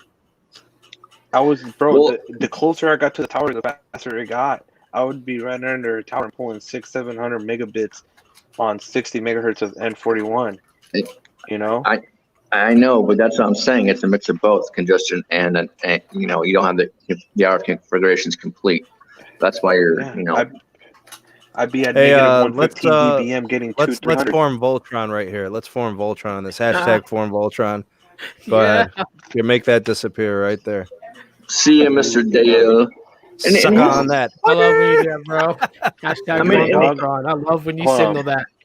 Yeah. And here's the thing, like back in for 5G, when I was working for Verizon, that's why in Modesto area and also in Stockton, me and my engineer buddy Lito, we put a tower site every mile because we knew that 5G was coming. And it proves it in the root metrics reports that we have for 4G LTE that we've had. Because we knew how it was going to be. Well, I'll say this. Speaking of millimeter wave, me being like the consumer and watching you guys to learn all about all this stuff, witnessing it firsthand with Carlos this past weekend, bro, that was insane. I am a solid like I hear how you guys say how good millimeter wave is, and I trust you guys on what you guys put out. But then it's a difference, right? Seeing it with your own eyes. Carlos just like, everybody connect your phones now. Check this out. Boom. We have all these phones going off and 4K, 60 frames per second, pushing, solid, no drop, no pixelation, no buffering, no glitch, no stutter, just smooth. All the phones that we had between all of us. Here's we had the 12 problem phones connected.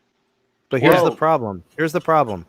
Millimeter wave to these people has become synonymous with Verizon, who they hate.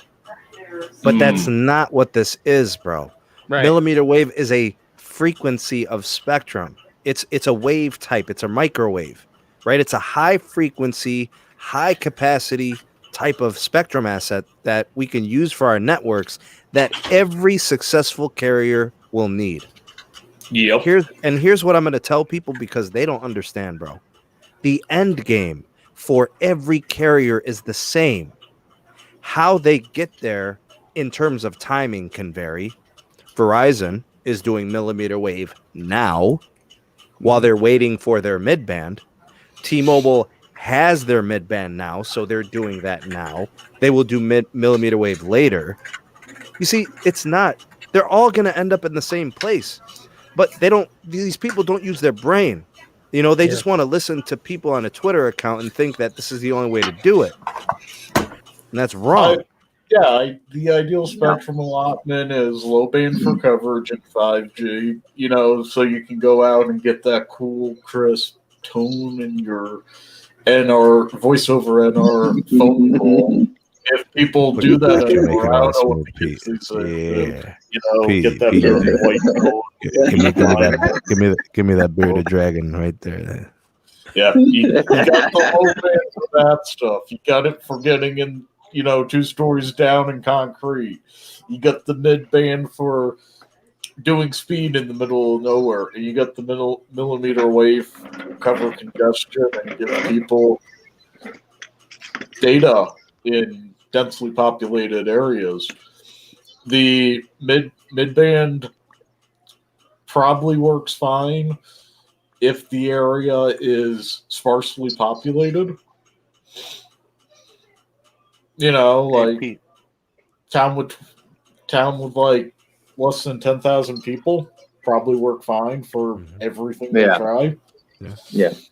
That low band, you want that in your national park, so if you injure yourself, you can make the phone call. Good one. Or if you, Good use or if case. you wrestled that grizzly bear like Sneed. Have Yeah, that paper bro. Bear. Bro, if I catch that bear, bro, I'm hitting him with the 3-piece and the soda on the side, bro. Hashtag feed the bear. Help the bear, bro. Help the bear, sorry. Help the bear. Hey, I Pete, gotta get up soon. All right, but Pete. this is the thing, It was Pete. good to have you, man. I want to ask you this, Pete. Is it true or not? Do they have voice over NR right now available without the 5G cord that's running the network right now as it is?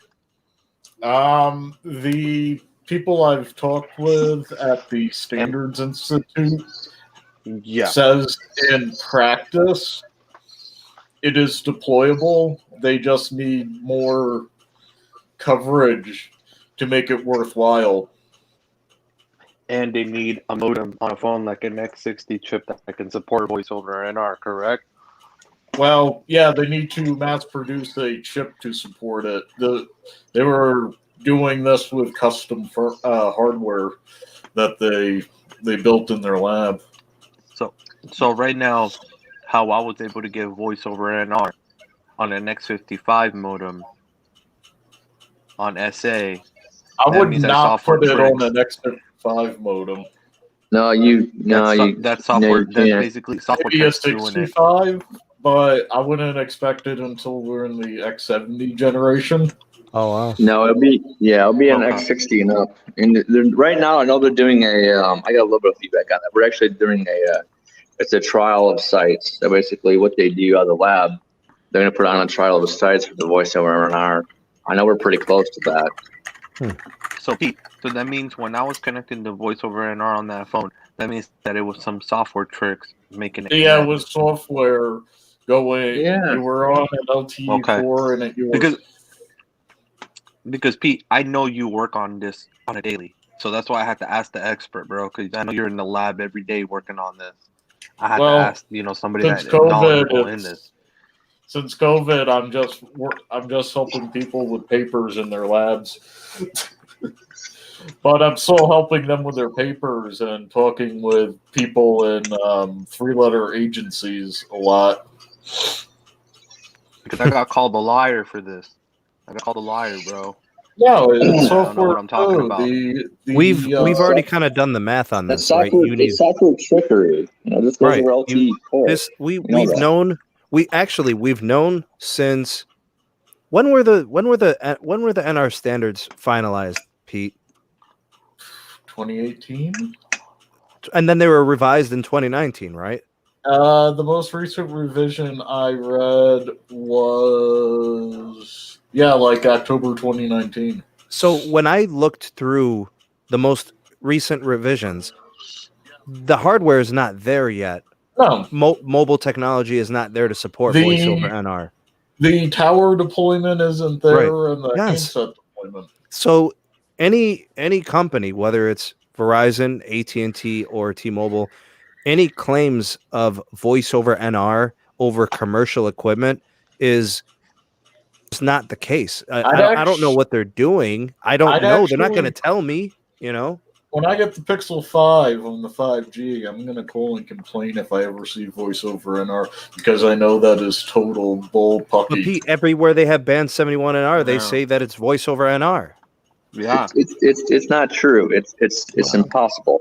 I can That's tell what you I'm that right saying. now. They have not upgraded the because- sites to have They're on Because panel. I can tell you right now, I can look at every VoLTE call. I can actually trace it and actually look at from phone to tower. I can tell if it's a VoLTE call, a 1X call. There's no NR calls going on in the network. Okay. None. This is another None. one. Pete. Absolutely none. Wow. I want to ask you. I was at a site where there was only band 66. That's it, bro. Like the next nearest tower was 9 miles away. All right. So Which phone was this? this was on an Samsung A71 5G. So tell me Okay. why I was connected to standalone N71. I was connected to standalone, but it was only a band 66 tower. I looked on Cell Mapper, verified the PCI, everything. I was connected to that tower I was at. And it only And had it only one had panel, 66 based on the antenna. single panel. Yep, it was a mid-band panel, single panel tower. Caleb, do you have any idea what's Software going on tricks, with that right? No, it's software trickery. That's my point. You can put you can make your icon say NR. It can make it say from planet Mars, whatever. You can make There's a no- whole antenna. Oh, that's good. Because you want to know the funny thing, Pete, is I did a speed test on both of those. Everything was the same. It's the same, change. exactly. Yeah. Yeah, you're on Speed the test was same the same. connection. So I mean, on a daily basis, I have to look at calling. I have to look at call rates. I have to look at call failure rates, drop call rates, barrier drops, context drops every day in my job. Yeah, And but there's no commercial deployment of standalone. It's not a. It's no, It's all not. fake. Yeah. So, I mean, Well, look, crap. I'm not in the business of trying to rain on their parade. I don't really care what they do. I just hope that the consumers understand, because we have standards, we have hardware restrictions. Like you have to go to these tower sites and upgrade Yes. hardware. Everything. Yeah, The baseband unit. Yes. So to me, unless that's what they did, Well, I'm you're not at it. buying. They While didn't you're do it. upgrading those units, you might as well add some more fiber lines too. Apparently, Pete, that's an ongoing issue for a lot of T-Mobile sites. The backhaul is not going to be able to push the 2.5. Yeah, which stinks. For every city that can't do it, mine they're ready to do it, and the backhaul can handle it. Everybody loves They, T-Mobile in your market. Everybody loves it out there. Hey, they got good connections. Yeah. We're supposed to be working on that in Q4. Just letting you guys know. Yep. Good. That's awesome. The backhaul piece? Yes. Nice, dude. So Carlos's yeah, problems. It's going to hit freezing tonight, and I got to undo some plumbing. Wow, dude. All right, Pete. Yeah. Good luck, Already? man. All right, Pete, man. All right. Take care, Pete. Later, dude. All right, Pete. Damn. Um, Yeah, and the reason why we're Zero people want to channel link. the reason why we're upgrading the backhaul starting to in Q4 is because we're actually starting on new builds next year, as you guys know. So Good to know. that's why. I think that's going to change the network experience for a lot of people. Yep, it's about time. Hey, we got a donation from Shout out from to Ronald. 2 Yeah. megahertz Ron, of mid-band hey. nationwide. Ron, listen, man. I respect you. You're a friend of the show, a huge supporter. But you're wrong, dude. Maybe 200 is good nationwide, but I not enough. I know what 2030 is going to bring, and it's going to be a whole lot more capacity than this. Do you know that New York City has over 10 million people? Do you know that LA, the county, has over 16 million people? Yep. Do you know that It's not Chicago enough, has like Ronald. 8 million people? I'm just saying that demands are going to be more than 200 megahertz, you know? Yeah, it's not enough, Ronald. Due to the fact, sheer capacity alone, Thanks for the donation. Ron. I would Appreciate say you need at least 400 megahertz channels Yeah. minimum. Mhm. Minimum. So Do you know what Alexis said earlier today that really just resonated with me? Alexis said 50 billion devices will be connected to networks internationally within the next 10 years. 50 billion. Yeah. T-Mobile You going know. to use millimeter wave That's- repeaters. Yeah, That's more cities than matter, people. right, Ron? Cities matter. Yeah, right. We got people there. What's the world population? Anybody know? I'm just saying, like, okay, so you're gonna name me places where you don't need millimeter wave, but I'm gonna name more places that are going to need it because they have more people, right? So, like, there are 50 markets in the U.S. that absolutely have to have millimeter wave. There are 50. And in those 50 markets lies 90% of the country's population. Right? So millimeter wave is a thing that has to happen, right? It's inevitable. It's freaking Thanos. It's inevitable. 1.5 billion people. Wow. Thanks, Barry. 7.8 billion actually. I think Thank you, India. Sneed. I think Wow. I think India's lying. Do you think I think India's lying? I think there's more than even they'll admit to. Same thing with China. Hold on. I think there's more. Hey, bro, Right. Verizon's using millimeter wave repeaters, right? Those in-house solutions that they're talking about, right? Yep. Yeah. Yeah. Well, I had to tell this to Mr. Keon. Everybody's Yeah, going to use Verizon's repeaters, Carlos. Verizon's Everybody. going to be first on it, though. Yeah, because And- they're already in there pretty deep, you know. Yeah, they're pretty deep. Yeah. The king. Yeah, the king outshines. they're all, bro. Every carrier needs millimeter wave. Eventually There's will. no way. King I mean, outshines. Sure. Brett. Yeah, that's right, Ron. The good thing Precisely, about the Ron. Spectrum game is that Verizon got to it first. You know, it's about who can get the treasure first. You know, and Verizon's got it. They're not sitting there chanting and worrying about pink thongs and onesies. Well, so the thing about millimeter wave is Verizon wasn't going to sit here and wait for midband and not do anything. They knew they Right. need midband, right? So you're not going to sit around and wait for CBRS and C-band. Let's do nothing for the next 3 years. So they started Exactly. building out their next gen network, which gets them ahead. And that's why I said, Caleb, come on, man, you got to back me up on this. The end game for every carrier is the same. It is, but here's the difference, though. It's about deployment strategy. Like it's you. Yeah, but that's you know, timing. That's timing. They're still all going to have to do millimeter wave. Exactly, but timing is an issue when it comes to network deployment. That's what I'm trying to say. Like Verizon was the first to scoop up all the millimeter wave, so they got to the gold first. You know, Okay, so Caleb, how does that affect the consumer? I'm going to tell you. All right, So all right. if you get to Verizon's example, they scooped up all the 28, 39 gigahertz, right? T-Mobile's left with about the 39 gigahertz. A little bit of about half of that, whatever. Not all of it, but still, it's just not prime enough for what that Verizon has. It affects the consumer because a couple things. One is perception. If you get out, your 5G first, right? That's just going to encourage more device adoption, more sales, more, I love Verizon, hashtag millimeter wave. Again, it's a timing issue. If I can say, hey, I got this nice millimeter wave I can have access to. This means I'm gonna put trust into Verizon to actually give me more of what I need. Which means more millimeter wave connections, more availability in your house, in your stadium, whatever. So versus T-Mobile and their network deployment strategy is different. Again, it's a timing issue. If you want to, yeah, they're going to end up all the same way, but it's about with the Spectrum game, it's about getting there first, deploying it first, and you have a better ability to put it to use. Why? Because you got there first and you're able to deploy it. And it's just better that way. The timing is better.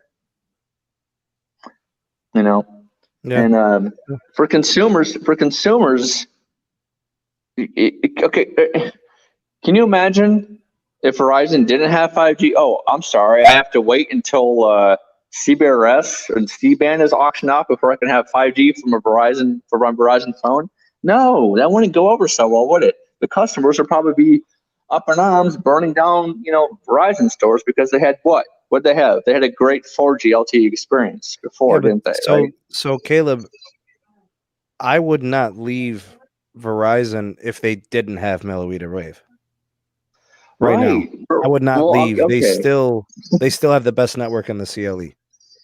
Right, and that's the thing. And what do they do? What do they do first with LTE? They bought up all the 700 megahertz spectrum. Yeah, they Again, did. it's a timing and deployment issue, right? So they get their hands on the spectrum first, deploy it later. That's what they did with the LTE. That's what they're doing with the 5G. That's what they're going to do with the 6G and the 7G and the 8G. It's about customer perception. For example, I'll give you another scenario. If you're searching for a brand new vehicle, Keep on with the super chat. you go to a used car dealership or a new car dealership if you want a certain one, right? So you go to a new car dealership because they have a wider selection and maybe it's what you're looking for. So You know what's crazy, Keon? Thank you for the super chat, brother. You said who will experience 5G first, wider coverage or block level? The best 5G until the T-Mobile and Sprint merger was Sprint. Yep, Sprint's 5G was real. Sprint's 5G was the best in the country. Oh yeah. And nobody's doing it like that right now, actually. T-Mobile's version of it is bad. Carlos is it's not well configured. They either don't know what they're doing or they're trying to figure it out. I don't know. Whatever it is. The N41. Both. Yeah, the N41 that we're seeing is horrible in range and lacks reliability. So it's not effective like Sprint had it. So I don't want to knock 2.5 gigahertz. I'm just going to knock the green nature of T-Mobile's rendition. It's just not good. It's not performing well. Meanwhile, Verizon has its limitation with millimeter wave as its sole focus of 5G right now. That changes once they get mid-band. Everybody knows that. AT&T is doing both. They've got low band and they have millimeter wave. I don't look at it as who will experience 5G first, wider coverage or block level. I have zero interest in 5 megahertz channels of N71. You can have that. I never want to connect to a 5 megahertz connection in the CLE. There are too many tower sites here for me to be connecting to a 5 megahertz slice of 5G. No, thank you. Okay, if I'm in the middle of Oklahoma on the interstate and it's a 5 megahertz channel of N71, okay. I do not want to connect to a 5 megahertz channel of N71 in the CLE, New York City, Miami, Florida, Houston, Texas. No. Say no to low band 5G as a next gen technology. It is not a next gen technology. It's slow, it's uncapacitive, and it's not going to meet the demands of 90% of this country. Nothing against rural America. You can have the low band 5G. I don't want it. I don't need it. You need it in rural America. I don't live in rural America. I live in a city. So I want 100, 200, 300 megahertz of connectivity, because there are times when I am downtown, there are times when I am at a congested shopping center, and those 5 megahertz channels of N71 don't cut it. They do not. And I don't care about it because it's not helping me or the 10,000 people that are on the same tower who have no network. So celebrate your 5 megahertz channels if you want, but it's not helping most people. We're going to show love to the people that are in rural America. I hope you get all the 5 megahertz channels they have. Enjoy. But here in developed cities where 70% to 80% of our country resides, we need larger channels. I don't want 5 megahertz channels of N71. You can have the icon. You can have low band. Good. I don't want it. I want mid band, and I want millimeter wave, and I want a lot of it. And I don't care that it requires more tower sites. I want the network with a lot of tower sites. I don't care that there has to be a node every other block. Do it. I'm paying my bill. Do it. Sorry to go on a rant, but I don't want Neville's cheap ways affecting my viewers from wanting something more than a tower every 15 miles. I don't want it. Yeah, I mean, even 30 megahertz on 600 is low and not enough. It's just not enough. If it was enough, why are they still signing lease deals with Columbia Capital and LBC licensing? Well, that's exactly why. They have to, because they know it's not enough. I know it's not enough. And why are they signing all these deals instead of deploying their 2.5? They don't want to build the tower sites. They just want to keep transmitting all this low band because it travels further. Yeah, They don't have to add hardware. They could just transmit more licenses. See, people are getting played, Right. bro, and they don't realize it. When they start deploying more 600 megahertz, all they need is a single channel of 2.5 and it fixes everything. But they don't want to do that because the tower sites don't have the hardware. They can just add the licenses to pre-existing sites that have band 71. I would put out as many capacity 2.5 only sites as I could. But I feel sorry for people who legit believe that low band 5G is going to solve the capacity needs of our country. I feel sorry for them. I don't think you understand how capacity works. Well, that's the thing, Sneed. They don't.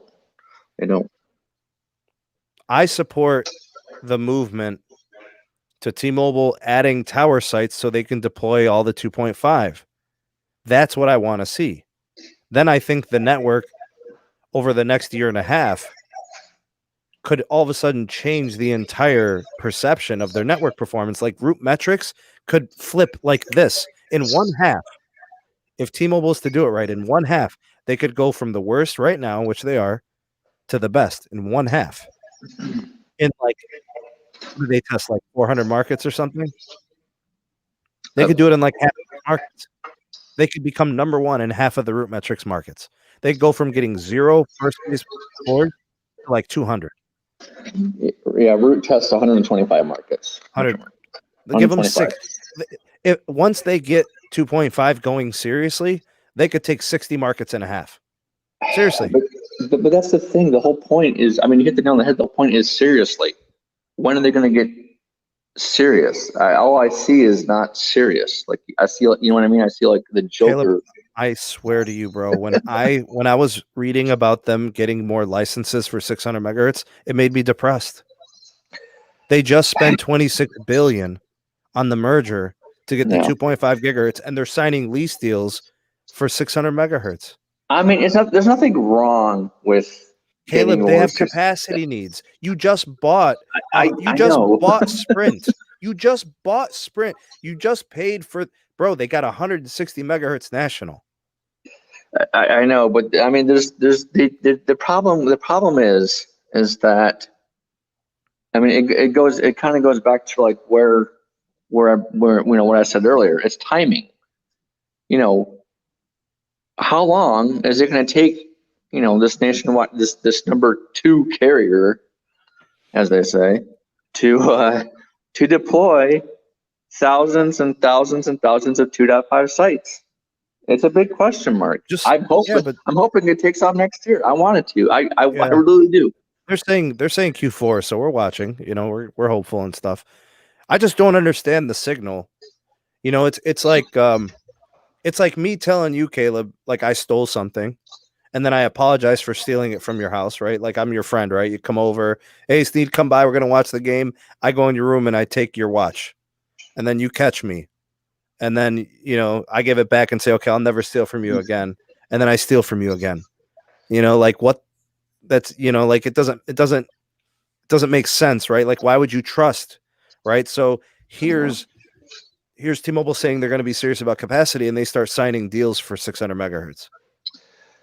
I mean, the 600 megahertz for capacity is good, and the reason why is hold on. I need to have that in California.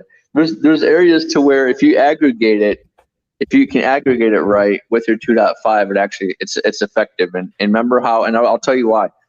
Remember how Verizon is doing aggregating more 700 megahertz spectrum, that they have. You have increase in speed, right?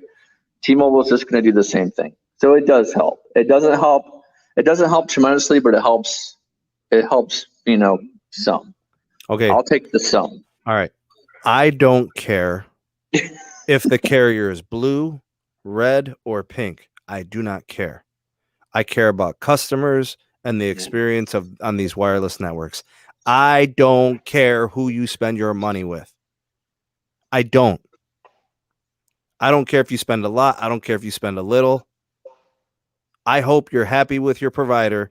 All I'm saying, choose the provider that gives you the best experience for the amount of money you're willing to pay. So why I'm mad at a certain carrier is because they're telling us, the wireless consumer, we have the most mid-band spectrum, and then they go and buy more low-band. I think it's more of they're not deploying than just buying spectrum. So why does everybody talk smack about Dish for hoarding spectrum? Well, they're not doing much. I mean, they're not deploying either. So why aren't we the same? Why aren't we keeping the same energy for T-Mobile? Because T-Mobile paints a different picture. You don't see. Okay, let me ask you something. You don't see the difference between T-Mobile and Dish is not touting, oh, we have this, oh, we have that, oh, the greatest, oh, we blah blah blah. Dish is not doing that. They're just buying stuff. They're just buying their vendors and saying, oh, we're just going to do this. But they're not putting on a cheerleading uniform. Like, you see what I'm saying? Like T-Mobile does, right? That's the difference. It's okay not to deploy, but when you start deploy, saying, no, we got these markets lit up, fine. Don't just say, oh, we have the greatest, 5G and it propagates everywhere, including your bathroom. Okay, so just don't say that, Thanks, Ron. Appreciate the super chat, man. 2.5 spectrum is too fragmented. They need to get more leases. Yeah, but I'm talking about leases in 600 megahertz, bro. And they could have addressed it with CBRS. All right. I mean, they did some. Maybe they filled in some gaps. Maybe they'll do a C-band too. I want to talk a little about the C-band auction. There's speculation that T-Mobile's either going to go very little or do none. What's your take on that? I think they're going to do a little. They're going to fill in the gaps that Ronald's talking about.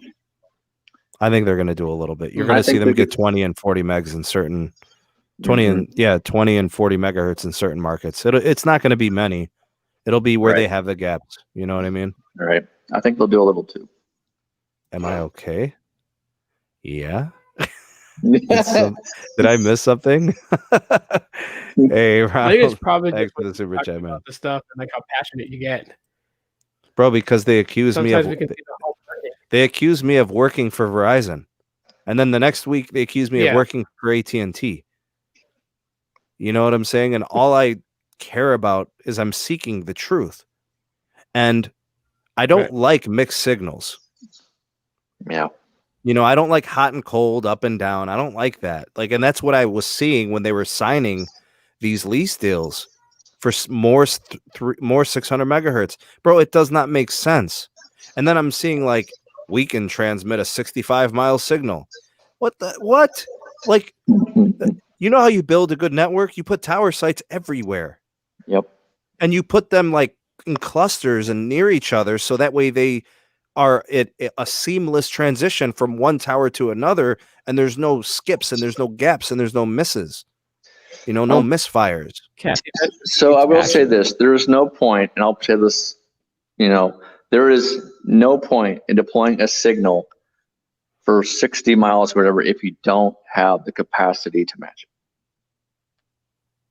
it. Maybe she hasn't. Maybe that's true. Maybe she hasn't seen it. Yeah, man. Dude, I'm done with 600 megahertz. I'm done with low band. This is 2020, bro. This is 2020. I mean, it like I was saying earlier, like your mid-band signal is gonna, in 5 or 10 years from now, is gonna become what your low-band signal is now. Because the tower, the grid, the number of towers positioned across the country will no longer be a restriction. Exactly. We're gonna fill the gaps. We're gonna have the towers everywhere. You know. Cesar with a super chat. Thanks, Cesar. Appreciate you, bro. Yeah, carriers don't pay me, man. I wish. True statement. I wish, bro. If you wear a pink shirt for every live stream, Sneed, I think you won't get hunted too much. I don't understand, bro. You know, like they just bought all this spectrum. They bought this company. They're not. Maybe they're gonna get going in Q4. Maybe that's what it is. All right. I hope so. Yep. But I'm still not. I'm not here to buy. I'm not buying wolf tickets, bro. You know what I'm saying? I was born at night, not last night.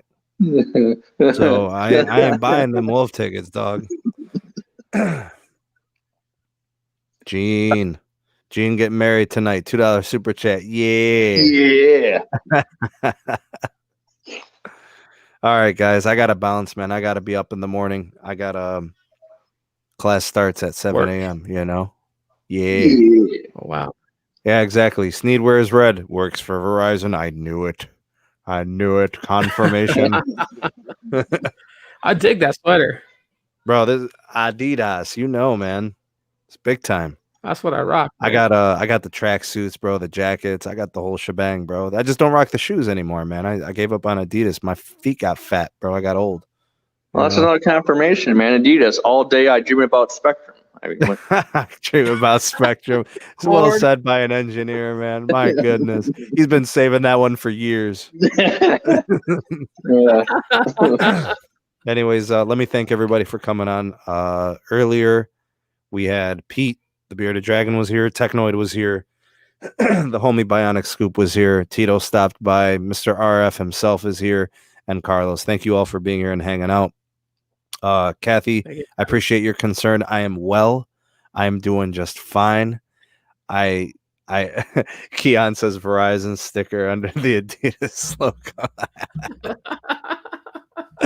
Good stuff, man. Good stuff. You guys give me a hard time. I'll take it, man. I don't mind. The SMT Nation is the best. Let me do some shout outs quickly. Big shout out to our newest patron supporter, Natasha. Welcome to the community. Big shout out to everybody who donated today. Thank you to Michael and Henry for their PayPal donations. And of course, you know, Gene and Ron and Cesar and everybody who donated a super chat. Appreciate it very much. I can only go so far back on the StreamYard. But thank you all for that. Keon as well. Thank you guys. You're amazing. Thank you for the support. My Twitter handle is in the description box. You guys can check that out. Ways to get connected with the community, the Patreon page as well. Also, if you like the podcast and you would like an audio only version, so you don't have your screen on and you want something a little bit better audio quality wise, do check out the links for the audio only podcast. We're on like 8 or 9 of the major ones. So, you know, Apple, Google, the whole shebang, Spotify, all of them. Hashtag 2Live Crew if you watch this on the live. You guys are the best. Hashtag Replay Crew if you watch this on record. You guys are the best also. Hashtag Ravioli Gang if you've been eating during the podcast or you're hungry or something, you know, Ravioli Gang. Hashtag Form Voltron for whoever dominated the idiot that was in here earlier. You're the best. Like, you know, Shaquille O'Neal slam dunked him out of here. Lame. Yeah. And then let's see here. Did I miss anybody? Oh, hashtag help the bear. If you see me wrestling a bear in the woods, help the bear. Yep. Save a bear. I'm looking for a coyote. Tell him I'm looking for him. All right. I've heard they've been around, so we're looking for him. Mm-hmm. Save the bear. That is right. All right, y'all. Anything for the go to the order? No. We're good. No, right. Good. I wish you all wealth. I wish you all health. I'm the SMT on behalf of the SMT Nation, and we'll catch you guys on the next one. Peace. Peace.